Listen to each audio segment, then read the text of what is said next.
business is personal, and on Founder Steps, we stop pretending otherwise. Each episode, I catch up with the founder and ask the questions that are usually not being asked.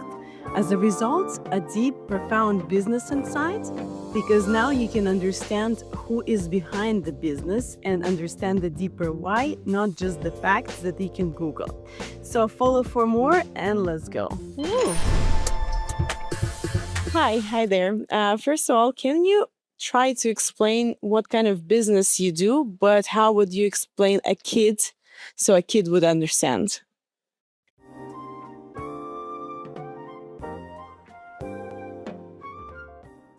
Let's say, imagine you are trying to sell toys, lemonades, or whatever, but you don't know anyone and you don't have any store.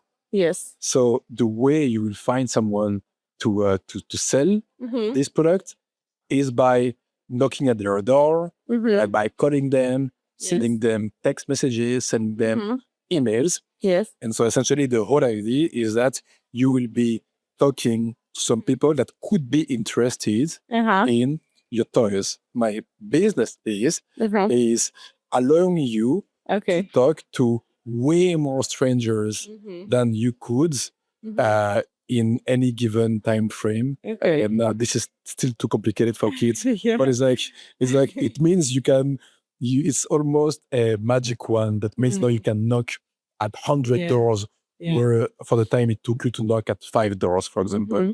That sounds very impressive and let's say very effective, right? So what excites you about this job that I do, like a business? I mean, the most exciting bit isn't the job itself. It's more the flexibility I have because I own my own business. Yes. I can be anywhere in the world. I can work from my laptop. And also it gives me financial independence in the sense that I don't need to worry too much about money because it's a job that is profitable enough or that makes enough money that I make good money, I would say. Pretty much. And for example, if money was not a question, let's say not on the table, what would you be doing differently with your business? Yeah, I think I would do a completely different business because the truth is the reason why I'm in this business in the first place is because it makes money. So this is actually a question I want to answer, aka what would I do if I didn't need any money? Yeah. And my way of answering this question is saying, you know what, let's make so much money that I don't need to make any more money so that when I wake up the next day and I don't need to make any money, that whatever I do is the actual thing I really wanted to do because now I know for a fact I'm not influenced by this desire to make extra money. That's interesting. If, for example, you have this unlimited, do you have already like a potential ideas where you want to go explore, or you want first to achieve the certain point and then go to explore? Yeah, I think I want to see, I have some ideas for some cool businesses I would want to do. Yes. But the issue is that it's still business. So the goal of a business is to make money. And so it means that like all of my ideas are influenced by this desire to generate some income, some sort of way. Why, for example, perhaps if I had made enough money, I wouldn't be thinking about this at all, you know. Perhaps I would be saying, I want to do like a boxing match, you know, I want to do like a Muay Thai camp. Perhaps I want to learn surfing, you know, perhaps I want to, I don't know, like do like a world tour. That's what I don't know because I think that as long as I've got this sort of idea that I should be making more to make sure I'm able to sustain myself and my family, I'll always be influenced by this when I come up with ideas as to how to make money.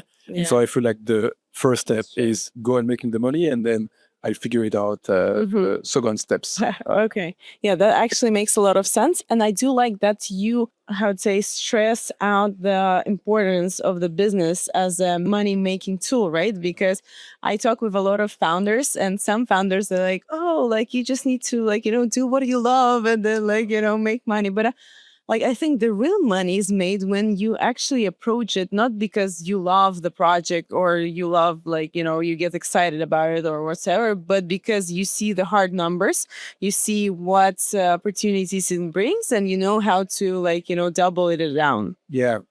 I mean, I feel like there's no right or wrong question here. Because I think that making money is actually a mix of doing what you enjoy, but also being pragmatic, that it needs to be business related. Because like I feel like when people try to make money, they always look at the outside. What's a business that's working that seems to be making money? So you could say, oh, I see like these big perfume brands, they are making lots of money. Let me start a perfume brand. Yeah. But like perhaps you're not that interested in perfumes. So it's like while your competition loves it, and like a competitor, she loves it and she does it just for fun. Yeah. Now you're trying to force yourself, you're like really trying to give yourself some energy to make it happen.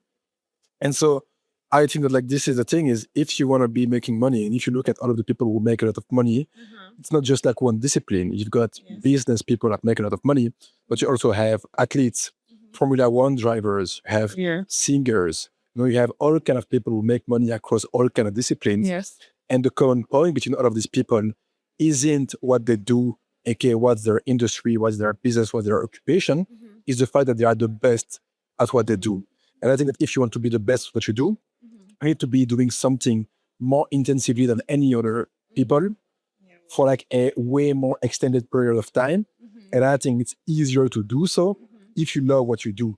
The issue is that people who do things because they are passionate, they usually lack the pragmatism to say, like let me think about the money or business impact of things. And then on the flip side, you have people who only think about making money. And so because they don't think about making money, then they don't do something that they can sustain for long enough. And when the first obstacles come, then they give up. So I would say it needs to be something kind of like doing on a daily basis, not necessarily love, but you should find some enjoyment in the process. Otherwise, you won't be able to get the fruits of your labor. So it's, let's say, a combination of passion or joy that you get from this and persistence, let's say, right? And then opportunity to make actually money from this specific niche, let's say. Have you always wanted to be an entrepreneur or no? No, I've always wanted to make money because I think it's a child thing where I've always felt like I didn't have enough money. And I remember being a kid thinking, oh, when I'm gonna turn 18, I'll have enough money. I will never need to ask my parents for money. Yeah. And so what I wanted to do first, or like the first thing or my first plan for money was I looked for what were the highest paying jobs in the world. Okay. So like I went on Google and I typed highest paying salaries or something. And I saw back in the day that if you were an investment banker in the UK or in the US, you would make 6 figures per year as a starting salary. So like just out of university. And so because of this, I studied economics and finance and so on. But like during my journey, I sort of realized that I hated finance, investment banking. And so one day I became the president of the finance club of my university. And I brought some big guests, which were some big investment bankers, and started doing some presentation about like, where to invest, how the market was going. And after 2-3 minutes, I couldn't follow. And the thing with investment banking is you are required to work long hours, I think 70, 80 hours. Okay. And so at some point I realized, I'm like, if I cannot listen to these guys 15 minutes, how am I expected to actually work 70, 80 hours? Yes. So at that point I thought, okay, I still want to make money, but I need to make it my own way, which is what led me to entrepreneurship somehow. What was your first paying job? And my first paying job, so like my thing is, I studied my bachelor degree. Okay. And then instead of doing my master degree, I did a coding bootcamp where I learned how to code websites. And when I did that, I realized that I never wanted to be like a normal employee and work for someone. But the thing that happened is that I launched a business as part of this. And then the business went bankrupt, which meant I went bankrupt. As like the business never worked, to be honest.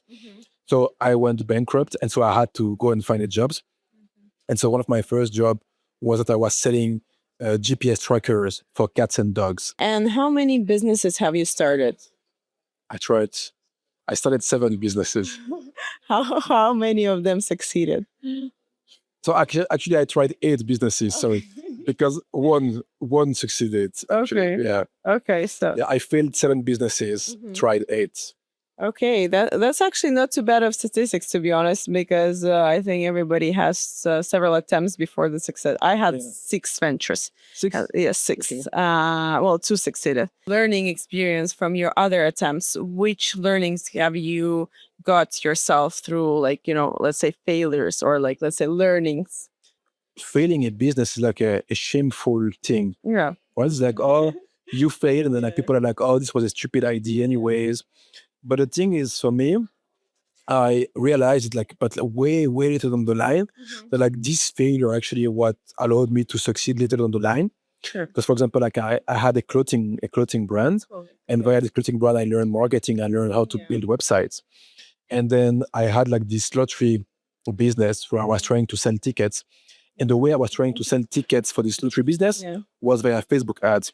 Okay. Or when this business failed, I thought, you know what, maybe I could start like a Facebook ads agency because I learned so much about Facebook ads. Okay. And so I tried this Facebook ads agency, and this also failed. But the way I was trying to market my Facebook ads agency was by sending cold emails, cold outreach.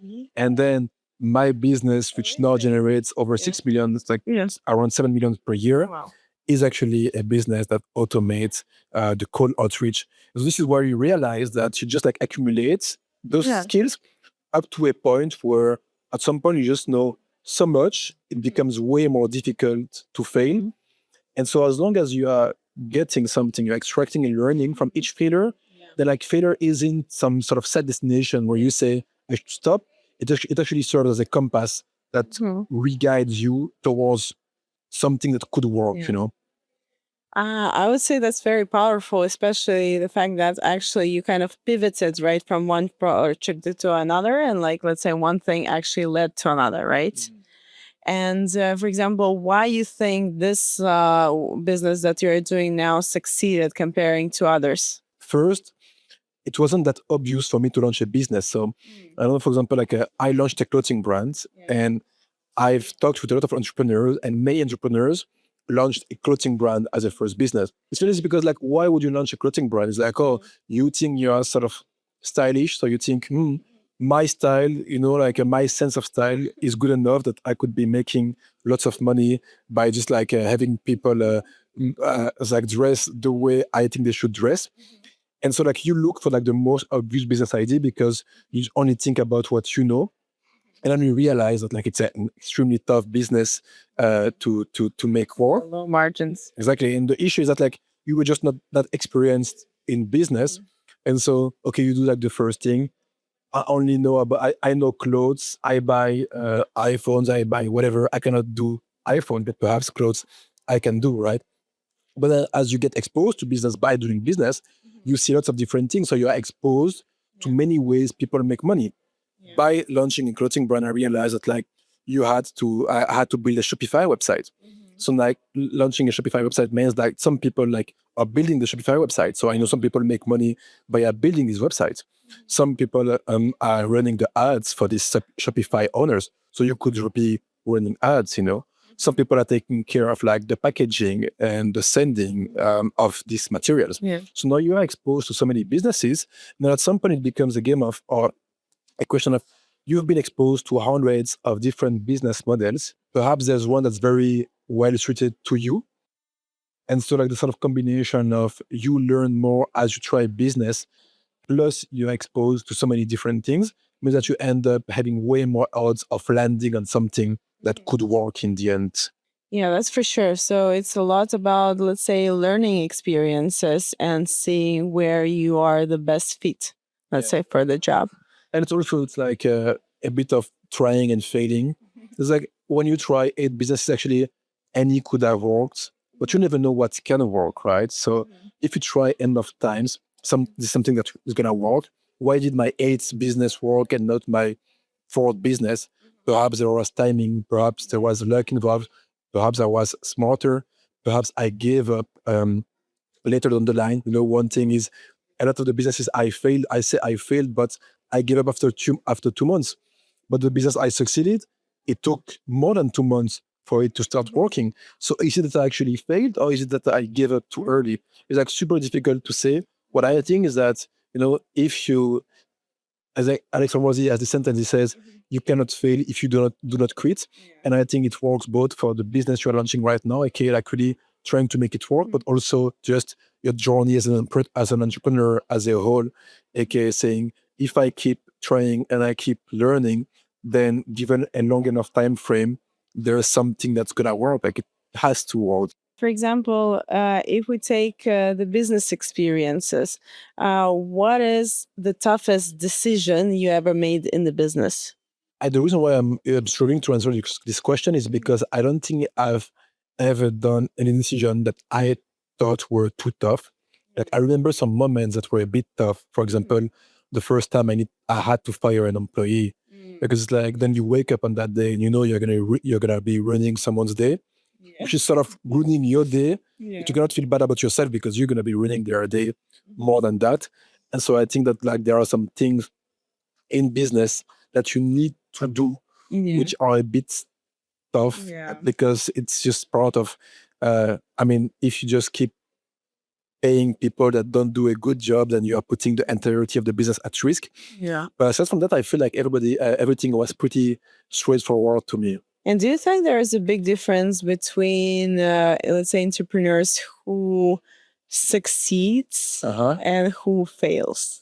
Obviously, like you need to have a level of intelligence, but I think that past a certain level of intelligence, or intelligence doesn't matter as much as being resilient, for example. And so one thing that will happen when you do entrepreneurship is that you will have so many problems that you've never seen before. Like every time you do something, you make some progress. Daily. Exactly, daily. You got some new obstacle, And if you don't have sort of like cold blood to just be thinking, okay, like this is just part of the journey, then you will want to give up every day. It's like I feel like this is the big issue is you want to give up every day.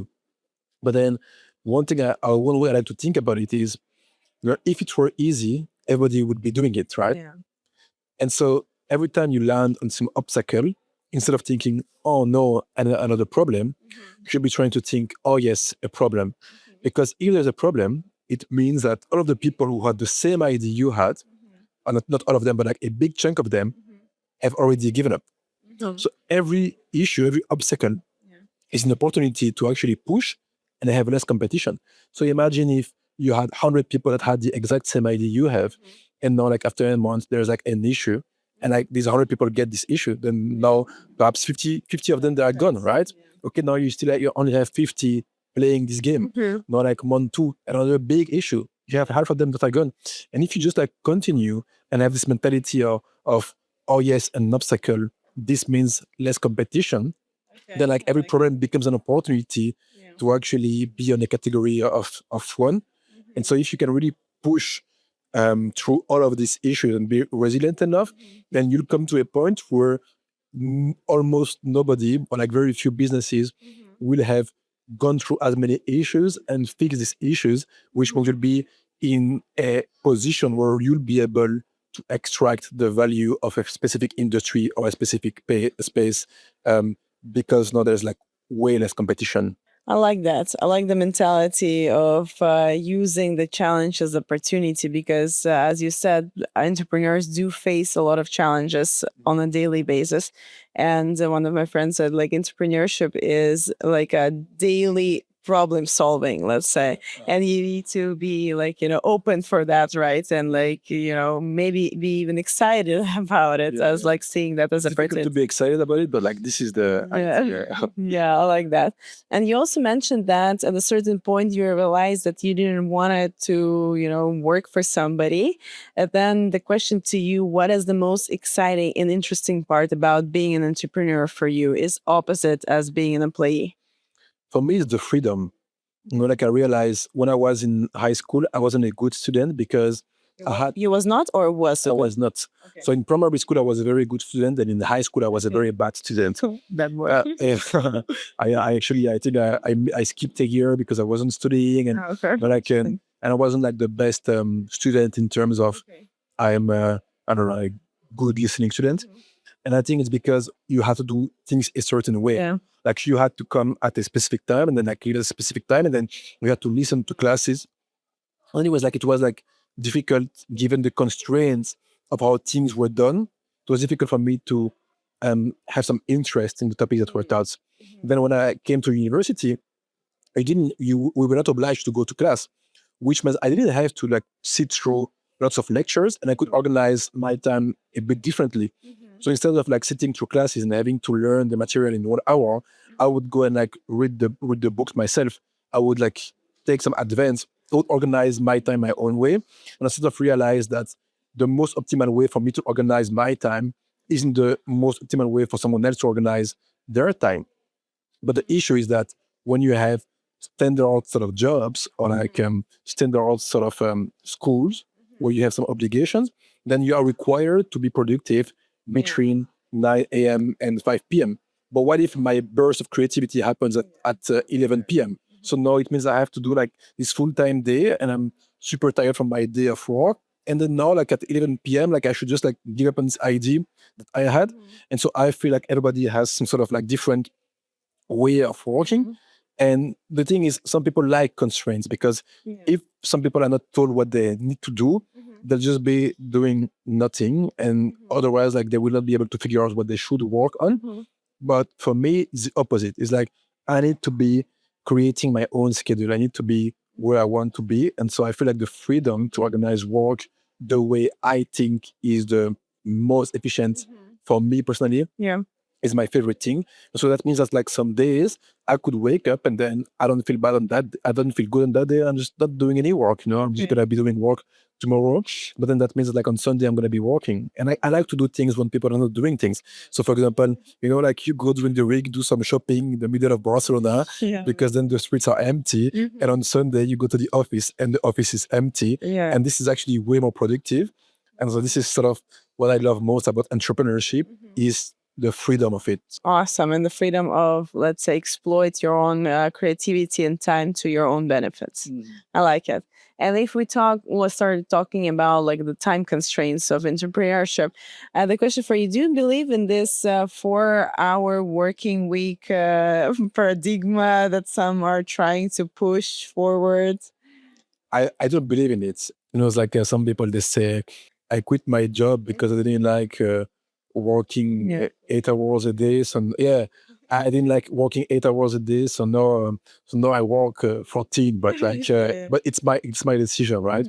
And I think that like there is a moment where in the history of in the history of your business or like as you grow as an entrepreneur, you can actually reduce the time you work.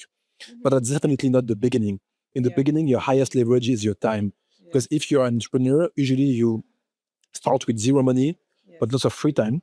And so it means that if you decide to work 12 hours instead of working 6 hours every day, you're actually, in theory, doubling your output. In practice, you might be more tired, so like it might not be the case. But in theory, like it does make a huge difference. But then as you scale the business and you get employees, now let's say your employees were working 6 hours per day on average and you had 20 employees, it now means that you have 120 hours of work that are being performed per day. And so you working 4 hours or 8 hours would mean that there would be 124 hours or 128 hours of work being performed on any given day.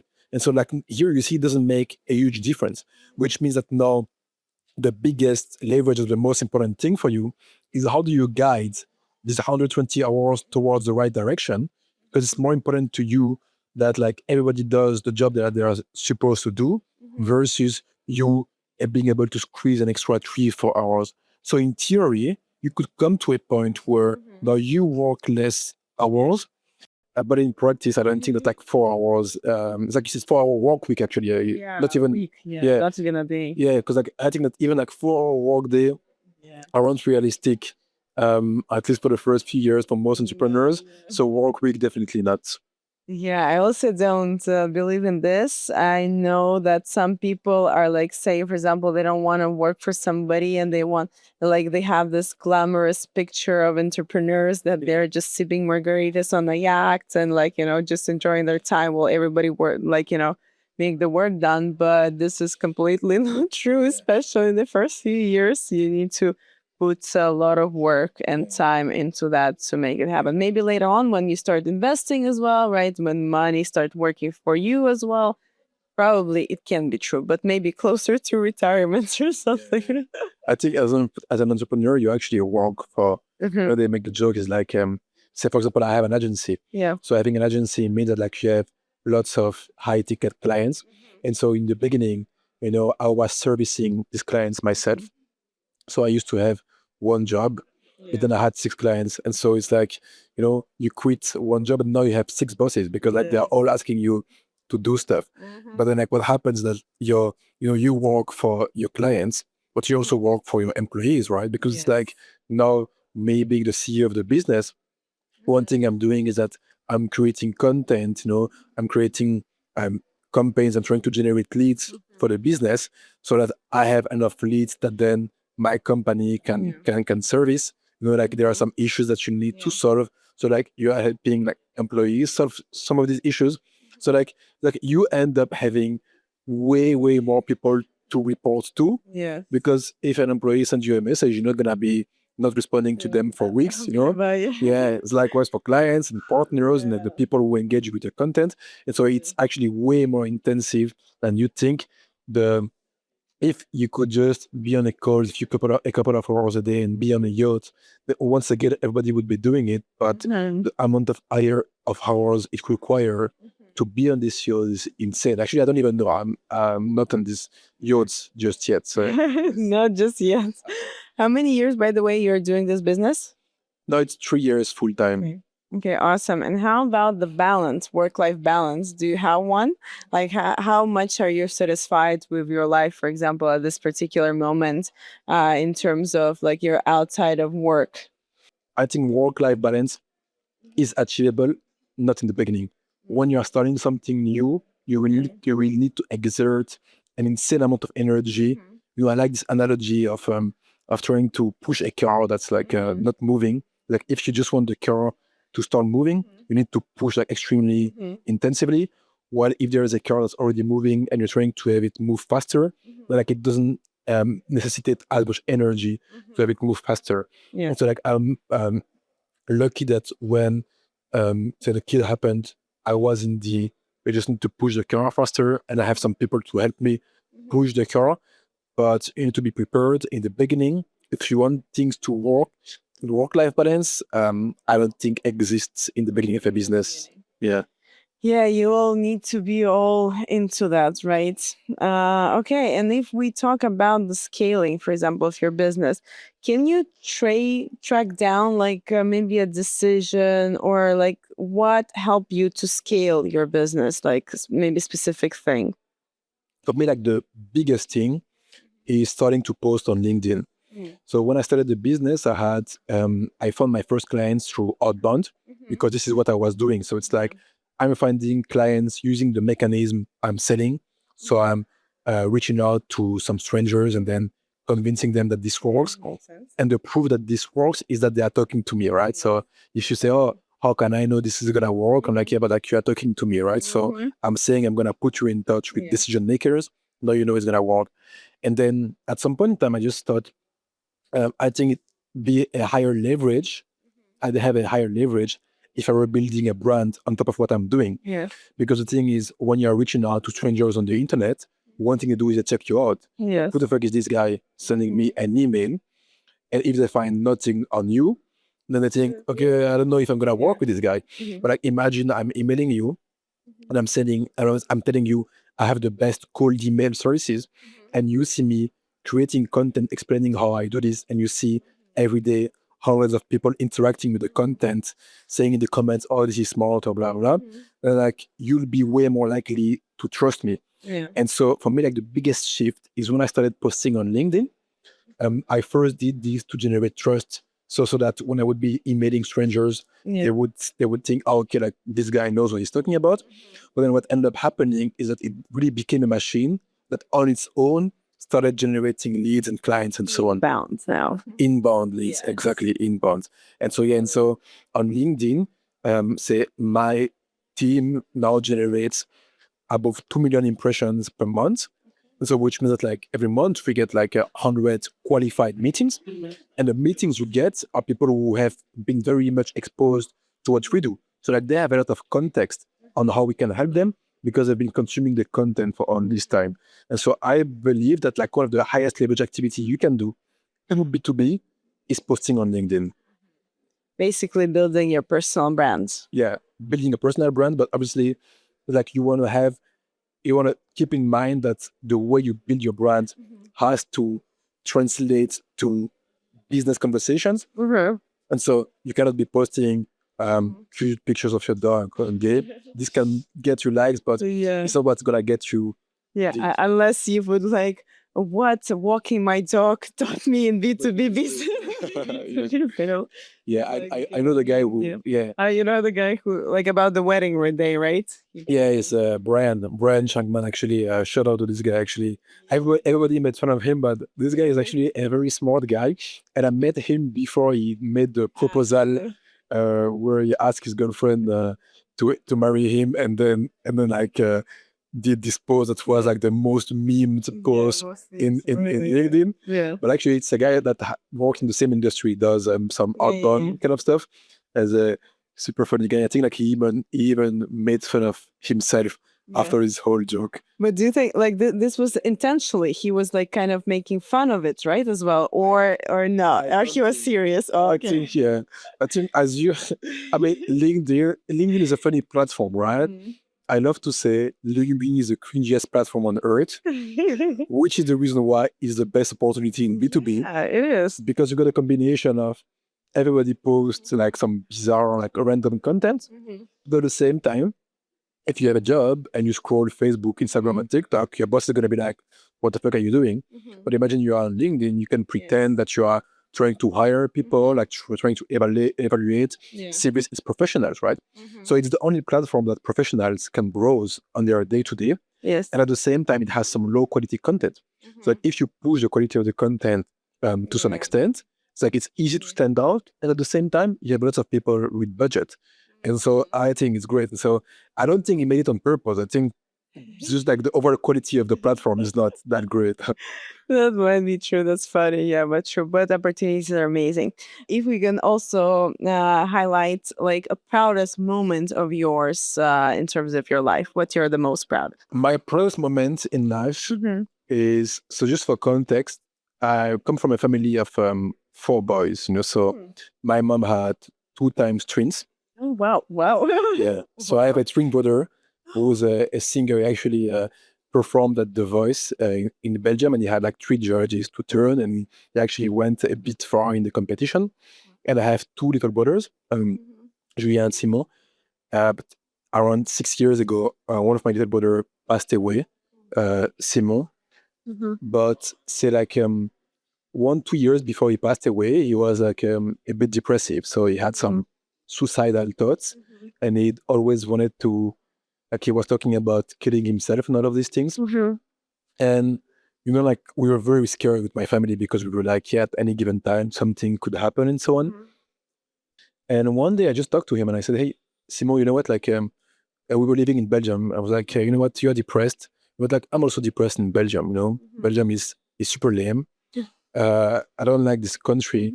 But you know what? Like you've never seen anything in the world, So if you want to kill yourself, fine, but like you shouldn't kill yourself before you've seen the world. So I'm gonna go to Bali in the, it's like I was gonna go to Bali like in the next few months. So why don't you come with me to Bali?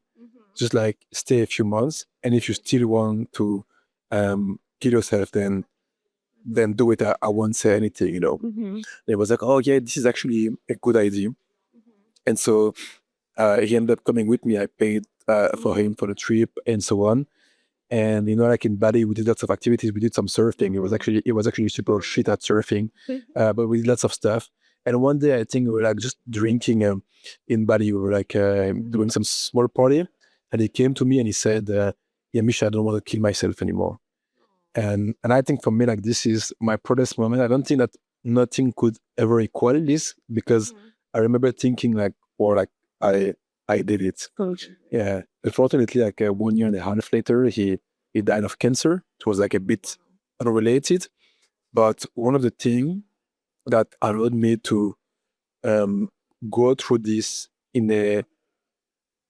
as in like without regret somehow, is that I felt like I did everything I could to help him, even when he was suffering. And even when we were like at the funeral, so many people would tell me, "Hey, it's actually amazing that you got him to Bali before he passed. He would talk about it all the time, all of these things." And in this sort of sad moment, this was like giving me like a little bit of that. And so I don't think that anything will top that in terms of how proud I felt on that day. Yeah. Yeah, it's a very, let's say, close to the soul moment. And well, I think in general in life, I guess we cannot have a full control and we cannot do like, affect somebody, like people's life as much as we want to sometimes. But like our goal is to do our best, right? Especially for the beloved ones and try to help in our capacity. So this is very sweet of you. Thank you for sharing this very intimate moment. For sure. And you just mentioned about the regrets. Do you have any regrets in your life? No, I don't have any regrets because I always think of the fact that any decision I made, I made the best decision I could given the information I had at the time. So it's like some things I would do differently, but I only know how to do these differently because I've learned some new things. And so I feel like we are bound to make some uninformed or bad decisions. But it's like at some point in time, this is what you thought was the best thing to do given the information you had.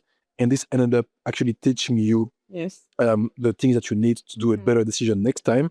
So I don't regret anything. I feel like all of the things I've done, whether they were bad or good decisions, are what led me to this point today.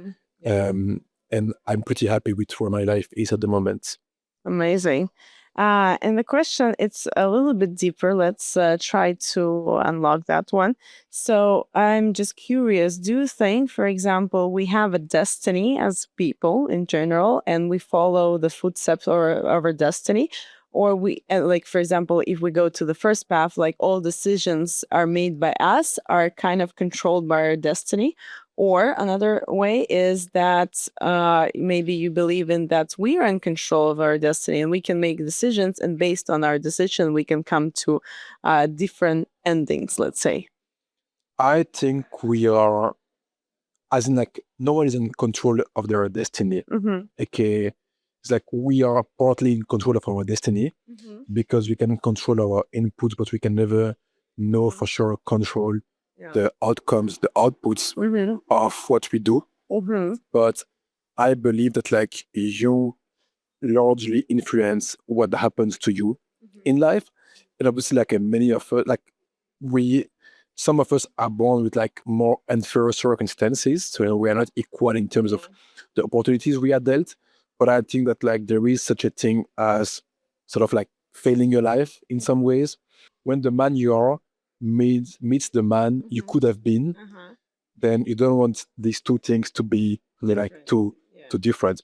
And I don't think it means that in life you need to optimize for like just like doing everything greater. But I do feel like you should have, or like you should want to try and to do better things for yourself and like to sort of push what you are capable of doing. I feel like the thing that's preventing most people from achieving what they want to have in life isn't their ability, but more the fact that they just don't actually go for it or have the courage to go for it.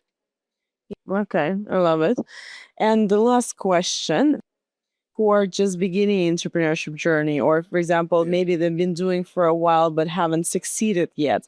Can you share a piece of wisdom to them to hear it? The most important thing to do when you start entrepreneurship is to focus on the learning. I think you should think whatever I do, as in like whatever business endeavor, as long as I learn something from whatever I do, then there's no way that I won't be successful at some point in time. And so for example, when I had like my lottery business and I was running Facebook ads to try to sell tickets, I was thinking, if everything goes to shit, everything goes to zero, then I need to be the best Facebook ads expert in the world, you know? I need to get out of this thing being like the best at this. You know? Ultimately, like obviously, like I wasn't, but like this was my goal, right? And likewise, you know, when I was like doing the Facebook ads and I was like outreaching people, when clients, I was like, if I'm doing this as a way to get business, then I need to be the best at this, you know. And so my piece of advice is, it's like, I guess it's twofold, is to not give up on the first obstacle, because like success just takes more time than you anticipate. And the second one is to really focus on the learning, because like if you accumulate, if you stack enough skills on top of each other, then you'll come to a point where you know too much to fail or to not be valuable in the marketplace. And when I'm saying not being valuable in the marketplace, is like many businesses really like entrepreneurship kind of profiles. It means even if you are not the one starting a business and making it successful, you could be massively contributing to the business of someone else. And if you are massively contributing to the business of someone else, then you'll find a way to get compensated from that. Love the approach, and thank you for sharing. Well, thank you for having an interview with me, and hope to see you around. Thank you. Sorry.